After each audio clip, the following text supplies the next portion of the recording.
ચિંતા અને અહંકાર. શ્રી કૃષ્ણ કહે છે, જીવ, તું શીદને શોચના કરે, કૃષ્ણને કરવું હોય તે કરે. ત્યારે અક્કર્મી શું કહે છે ખબર છે? કૃષ્ણ તો કહે એમને જે કહેવું હોય તે, પણ આ સંસાર ચલાવવાનો તે ચિંતા કર્યા વગર ઓછું ચાલે? તે લોકોએ ચિંતાના કારખાના કાઢ્યા છે. એ માલે વેચાતો નથી. ક્યાંથી વેચાય? જ્યાં વેચવા જાય ત્યાં તેનું કારખાનું તો હોય જ ને. આ જગતમાં એક પણ એવો માણસ ખોળી લાવો કે જેને ચિંતા ના થતી હોય. એક બાજુ કહે છે, શ્રી કૃષ્ણ શરણમ મમ, ને બીજી બાજુ કહે છે કે હે કૃષ્ણ, તું મારા શરણે થા. જો કૃષ્ણનું શરણ લીધું છે તો પછી ચિંતા શેની? મહાવીર ભગવાને ચિંતા કરવાની ના કહી છે. તેમણે તો એક ચિંતાનું ફળ તિર્યંચ ગતિ કહ્યું છે. ચિંતા એ તો મોટામાં મોટો અહંકાર છે. હું જ આ બધું ચલાવું છું એમ જબરદસ્ત રહ્યા કરે તે તેના ફળરૂપે ચિંતા ઊભી થાય. સાચો ભગવાનનો ભક્ત તો ચિંતા થાય તો ભગવાનને ટળકાવે. તમે ના કહો છો ને મને ચિંતા કેમ થાય છે? જે ભગવાનને વળતો નથી તે સાચો ભક્ત નથી. જો કંઈ ઉપાધિ આવે તો મહી ભગવાન બેઠેલા છે, તેમને ભાંડજો, દબડાવજો. ભગવાનને પણ ટળકાવે તે સાચો પ્રેમ કહેવાય. આજે તો આ ભગવાનનો સાચો ભક્ત જળવો એ મુશ્કેલ છે. સૌ પોતાના ઘાટમાં ફરે છે. હું કરું છું એમ કર્યા કરે છે તે ચિંતા થાય છે. નરસિંહ મહેતા શું કહે છે? હું કરું એ જ અજ્ઞાનતા, શકટનો ભાર જેમ શ્વાન તાણે. સૃષ્ટિ મંડાણ છે સર્વ એણી પેરે, જોગી જોગેશ્વરા કોણ જાણે. ત્યાં વાંચીને બધા યોગીઓ ફૂલાઈ ગયા. આ તો આત્મરોગી અને આત્મયોગેશ્વર માટે કહે છે. આત્મયોગેશ્વર તો હજારો લાખો વર્ષે એક પાકે. તે એકલો જ આખા બ્રહ્માંડના પરમાણુએ ફરેલો હોય અને બ્રહ્માંડમાં અને બ્રહ્માંડની બહાર રહીને પરમાણુ ફરીને જોઈને બોલતો હોય. તે એકલો જ જાણતો હોય કે આ જગત કોણે બનાવ્યું, કેવી રીતે બન્યું ને કેવી રીતે ચાલે છે. અમે આ કાળના આત્મયોગેશ્વર છીએ. તે તું તારું કામ કાઢી જા. 1 કલાકમાં તો તારી બધી જ ચિંતાઓ હું લઈ લઉં છું. એની ગેરંટી આપું છું કે એકેય ચિંતા થાય તો વકીલ કરીને કોર્ટમાં મારા પર કેસ ચલાવજે.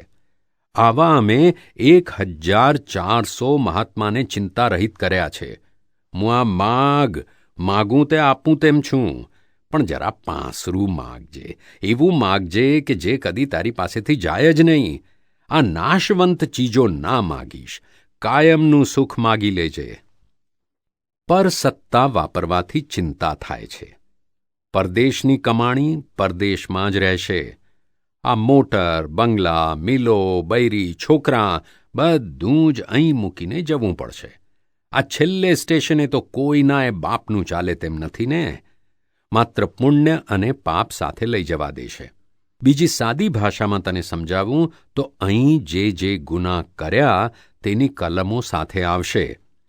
એ ગુનાની કમાણી અહીં જ રહેશે અને પછી કેસ ચાલશે.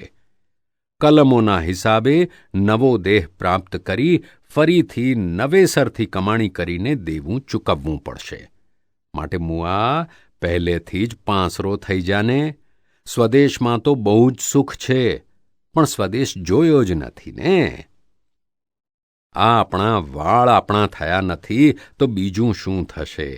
અક્કર્મી આખો દાડો માથે હાથ ફેરવ કરે છે.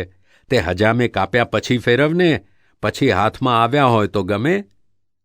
ચિંતા એ જ અહંકાર. આ બાબાને ચિંતા કેમ નથી થતી? કારણ કે એ જાણે છે કે હું નથી ચલાવતો. કોણ ચલાવે છે તેની તેને પડીએ નથી. ચિંતા કરે તે પડોશીઓનું જોઈને. પડોશીને ઘેર ગાડી ને આપણે ઘેર નહીં. અલ્યા, જીવન જરૂરિયાત માટે કેટલું જોઈએ? તું એકવાર નક્કી કરી લે કે આટલી મારી જરૂરિયાતો છે. દાખલા તરીકે ઘરમાં ખાવા પીવાનું પૂરતું જોઈએ, રહેવા માટે ઘર જોઈએ, ઘર ચલાવવા પૂરતી લક્ષ્મી જોઈએ. તેટલું તને મળી રહેશે જ. પણ જો પાડોશીના બેંકમાં 10,000 મુકાયા હોય તો તને મહી ખૂંચ્યા કરે. આનાથી તો દુઃખ ઊભા થાય છે. દુઃખને મો જાતે જ નોતરે છે. એક જમીનદાર મારી પાસે આવ્યો. તે મને પૂછવા લાગ્યો કે જીવન જીવવા માટે કેટલું જોઈએ. મારી ઘેર 1000 વીઘા જમીન છે, બંગલો છે, 2 મોટરો છે ને બેંક બેલેન્સ પણ ખાસી છે, તો મારે કેટલું રાખવું? મેં કહ્યું, જો ભાઈ, દરેકની જરૂરિયાત કેટલી હોવી જોઈએ તેનો ખ્યાલ તેના જન્મ વખતે કેટલી જાહોજલાલી હતી તેના ઉપરથી આવે, અને તે ઉપરથી આખી જિંદગી માટેનું ધોરણ તું નક્કી કર. તે જ દરઅસલ નિયમ છે. આ તો બધું એક્સેસમાં જાય છે, અને એક્સેસ એ તો ઝેર છે. મરી જઈશ.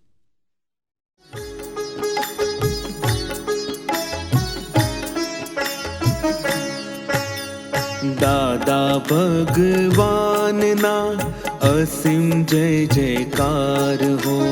દાદા ભગવાનના અસીમ જય જયકાર હો. દાદા ભગવાનના અસીમ જય જયકાર હો.